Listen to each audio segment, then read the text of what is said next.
North America's opioid overdose crisis doesn't appear to be abating. In recent years, deaths due to illicit synthetic opioids, such as fentanyl, have outstripped deaths due to heroin and prescription painkillers. In response, Canada has taken a number of steps to reduce deaths related to fentanyl and other opioids. I'm Stephen Morrissey, managing editor of the New England Journal of Medicine, and I'm talking with Evan Wood, a professor of medicine at the University of British Columbia and director of the British Columbia Centre on Substance Use.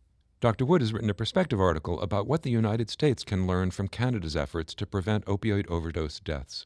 Dr. Wood, where has the leadership on these efforts come from in Canada? Have most of these policies and programs been at the national level or in individual provinces? I think there's been leadership from a range of areas. Certainly there's been the community groups that are right in the thick of things, agencies that would traditionally be providing clean needles to prevent the spread of HIV infection have certainly been calling for changes.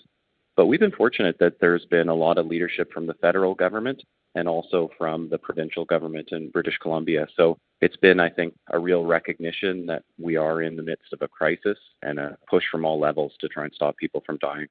One step that Canada's taken is facilitating the development of medically supervised injection facilities. So what's been the response from the medical community to that and the response from the general public? Do these spaces get used much? We've had a medically supervised safer injecting facility open in Vancouver, British Columbia since 2010. So it's something that initially was quite controversial. People thought that it might bring problems, and ultimately what's been observed is that it's reduced the amount of publicly discarded syringes, the reduction in people injecting in public spaces and alleys and places like that in the urban neighborhood where drug use is concentrated. And it's helped facilitate people into addiction treatment. And actually, we had a paper that showed about a 35% reduction in fatal overdose deaths coinciding with that program. So they've rolled out much more extensively in the province now, and most urban areas in the province where drug use is concentrated has supervised injecting programs. And really, those have been accepted by the local community because benefits are seen from them.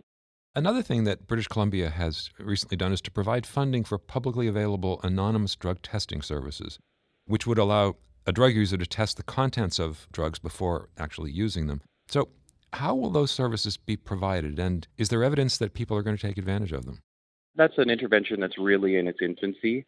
As some of your listeners may know, drug testing services have existed historically in Europe and a number of other jurisdictions, particularly for drug users using drugs like MDMA or ecstasy. And essentially now some work that's been done at Johns Hopkins, and there's some work happening in Washington, D.C., looking at, given the fentanyl contamination of the drug supply, can we help sort of improve consumer safety by allowing people to know what's actually in the drugs that they're intending to use?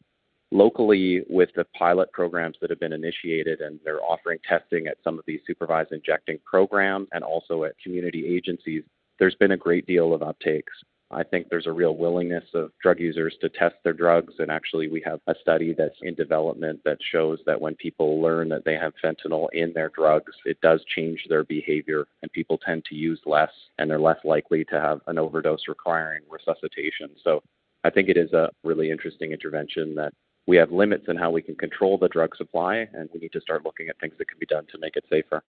To what extent have the measures that you talk about in your article and that you've just discussed in these few minutes, have they actually been succeeding? Is there any indication that the rate of opioid overdose deaths is going down in Canada? We'd all like a scenario where we had, sort of clinical trials where we could be testing these types of interventions in different communities and being able to really measure the impacts in terms of the number of lives saved. And unfortunately, we're just not in a position to be able to do that right now. More observational work. Certainly, we've seen a huge number of deaths prevented from things like naloxone and from some of these other interventions, but things are moving very rapidly, obviously, with the fentanyl contamination of the drug supply and a lot of people still dying. So to be able to say we've seen a change of 20% or 50% hasn't been possible in the present context. You say in your article that one of the limitations of Canada's efforts to address this crisis is that people with opioid use disorder have often been excluded from service delivery planning. So what can be done to involve that population in program design and policy making of the sort that you're talking about? Yeah, and I think that's really an important observation because if you think of other areas of healthcare, if we were talking about prostate cancer or breast cancer, people and the patients that you're trying to help have a seat at the table to talk about things. And historically, the overwhelming emphasis on drug use has been criminalization. And so you wouldn't have people who use drugs getting a say when police are cuffing people, and the overwhelming emphasis is being placed on trying to suppress the drug market. And this is obviously a different era where we have a lot of public health interventions that we're trying to employ. We're trying to develop an addiction treatment system, which does not yet exist in any North American jurisdiction, I would say. We're just really trying to figure out how to make effective and accessible drug treatment a reality. And so for that, I think it's just critical to have the voice of people who are most affected, whether that's the families of someone who's struggling with addiction, as they have a lot of wisdom as well, individuals struggling with addiction, and also individuals in recovery and individuals who've been able to get better, and having those voices inform the system. So we have a lot of peer engagement in the work that we're doing in Canada, and that's something that's really new and I think very promising. And finally, what do you think is keeping the United States from enacting the kind of reforms that have been happening in Canada? Do you think the barriers are mostly cultural or legal?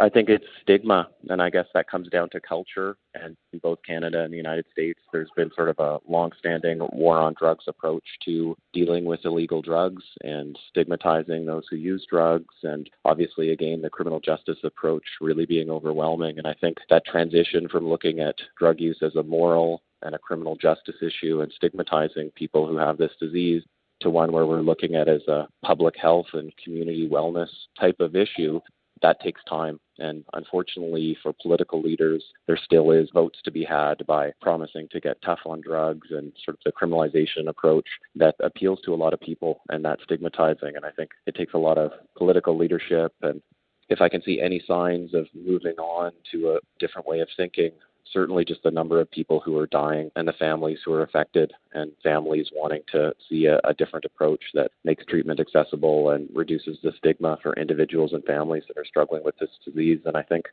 we're in such a crisis right now, it probably sadly does create an opportunity for change, just because the number of people that are dying in North America because of this crisis. And I think we haven't hit rock bottom yet. Things are going to continue to get worse before they get better. Thank you, Dr. Wood.